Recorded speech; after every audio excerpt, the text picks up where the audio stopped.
Surgery के लिए मरीज 18 वर्ष से अधिक होना चाहिए, अनियंत्रित टाइप 2 मधुमेह होना चाहिए, नियमित दवाएं लेने के बाद भी बॉडी मास इंडेक्स BMI 27.5 या उससे अधिक होना चाहिए। डॉक्टर रमन गोयल। जी हां, आपको बता दें कि मुंबई में पिछले 10 वर्षों से मधुमेह के कारण पीड़ित एक 41 वर्षीय महिला पर मेटाबॉलिक सर्जरी की गई है।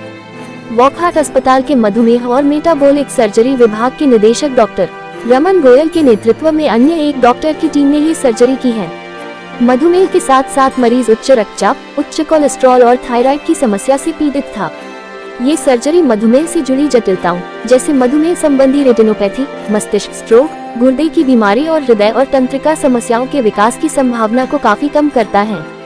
सर्जरी के बाद अब मरीज की सेहत में सुधार हो रहा है।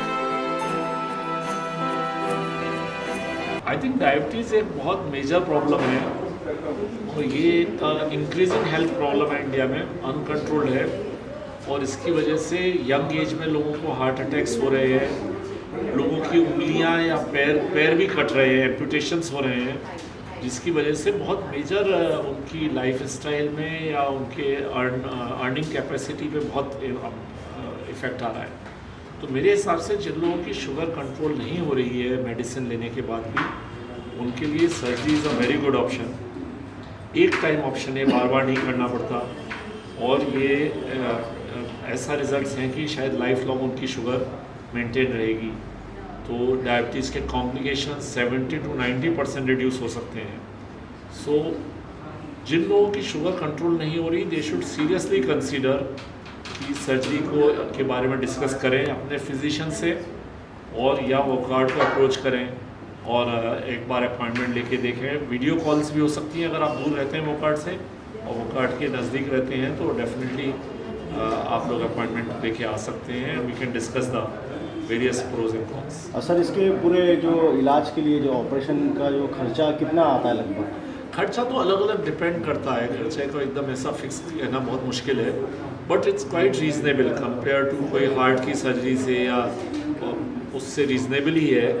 और अगर ये हम मानते हैं कि अगर 1.5 साल अगर कोई डायबिटीज़ का ट्रीटमेंट लेता है, उस 1.5 साल के ट्रीटमेंट में इसकी कॉस्ट निकल आती है। सर, खाने में क्या परहेज करना चाहिए? जैसे कि आपने अभी फास्ट फूड की बात कही थी, तो फास्ट फूड खाने से ज़्यादा बढ़ता है, तो लोगों को जनता तक मैसेज आना चाहिए कि हम ये नहीं खाएंगे तो मेरा डायबिटीज़ कंट्रोल रहेगा। आई थिंक एक अगर ब्रीफ मैसेज है तो ये है कि भाई जो हाई ग्लाइसेमिक इंडेक्स फूड है, सबके पास मोबाइल फ़ोन है, सब पे डाटा है। GI फूड देखिए, GI food in Indian diet, तो जिसका GI इंडेक्स 70 के ऊपर है वो वाले खाने के आइटम अवॉइड करने चाहिए।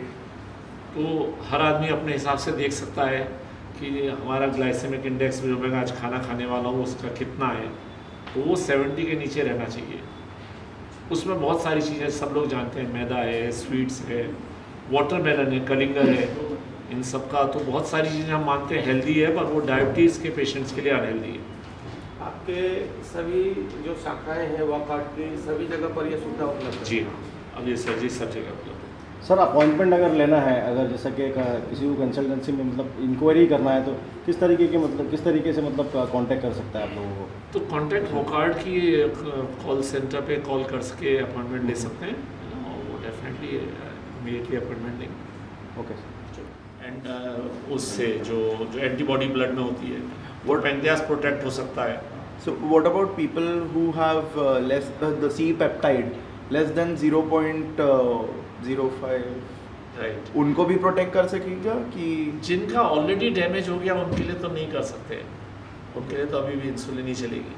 वो तो लाइफ ये टाइम हाँ, लाइफ टाइम इंसुलिन चलेगी।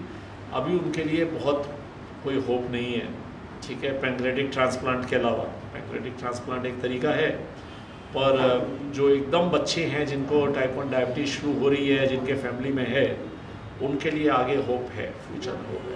सो आप बोल रहे हैं कि ये पैनक्रियाटिक सर्जरी अवेलेबल है एंड उसकी कितनी सक्सेस मैं नहीं करता, मुझे आइडिया नहीं है उसके बारे में। मेरा नाम डॉक्टर पंकज है, वॉकहार्ट हॉस्पिटल मीरा रोड का मैं सेंटर हेड हूँ। So basically diabetes surgery regarding तो डॉक्टर साहब ने सब बताया ही है, तो हमारे हॉस्पिटल में मीरा रोड पे सर्जरी हो रही है।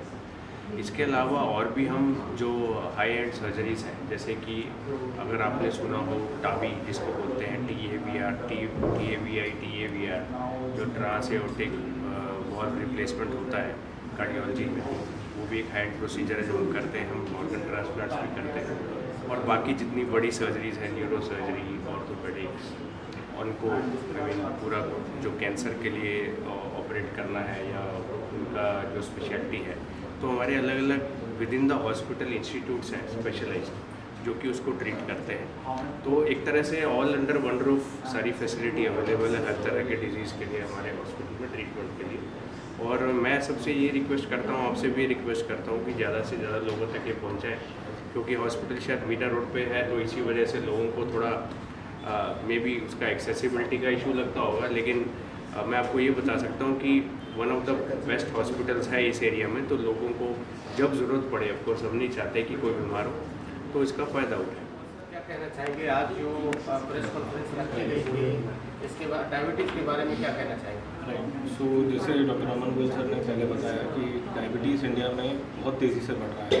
By 2030 we are going to be the diabetes capital of the world. मतलब डायबिटीज़ के ऑलरेडी हमारे पास 11 करोड़ पेशेंट्स हैं, जिनमें से लगभग 77% जो पेशेंट्स हैं इनकी डायबिटीज़ कंट्रोल में नहीं है।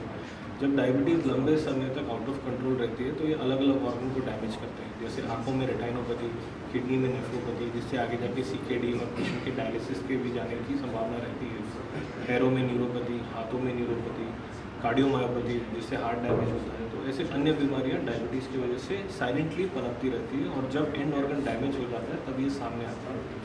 सो डायबिटीज़ सर्जरी एक ऐसी पद्धति है जिससे हम ये लॉन्ग टर्म कॉम्प्लिकेशन जो डायबिटीज़ के अनकंट्रोल रहने की वजह से आती है, इसको हम बैटल कर सकते हैं, इसको हम कॉम्बैट कर सकते हैं।